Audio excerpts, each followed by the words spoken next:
In 2007, your mum became ill with breast cancer. Yeah, 2007, 2008. What was that time like when you got that call saying, I've got breast cancer? Oh, it was horrible. It was horrible. It was just like, I don't know. I'm an only child, so I felt extremely responsible for my mom. Yeah. And being so far away. Yeah. And I flew immediately. I think I flew within the week, you know, just literally time to buy a ticket and go home. Yeah, right.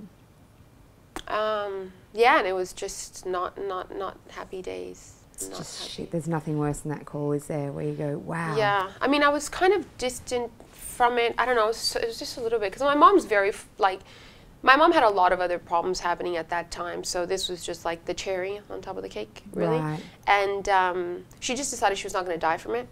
And she just decided that she had so much other shit to worry about. Right.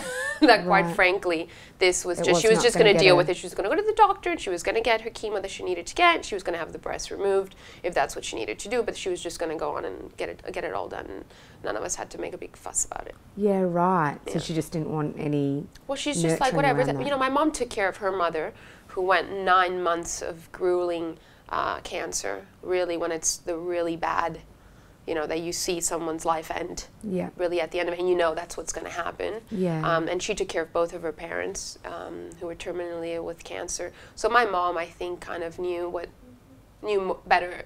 Like, we all knew but didn't talk about it. Like, we knew that, you know, obviously this wasn't going to happen to her, yeah, and she caught it very early on. Great. But, you know, I think that memory kind of, totally, we all kind of went, oh God. You don't, and I think yeah, it was the same with my beautiful nan, passed last year of cancer, and my mum's been through her own cancer struggles, but seeing how it can end for you is really confronting. Yeah. You know, and you go, my mum's like, oh, I just am not going like that. That is not going to get me.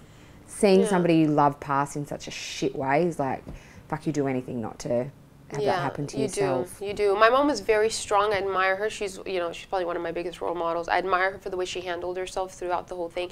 I admire her for how, like, I remember going to the chemo when she was getting her chemo done, and you know, God, I had to leave. I had to leave the room. It was a bit too much for me because there were some really, you know, some people were like, you know, you could really tell that they were very. And my mom was just sitting there eating the Kit Kat and having a Coke. Yes. She's like, I need some sugar. Yeah. So just completely different attitude.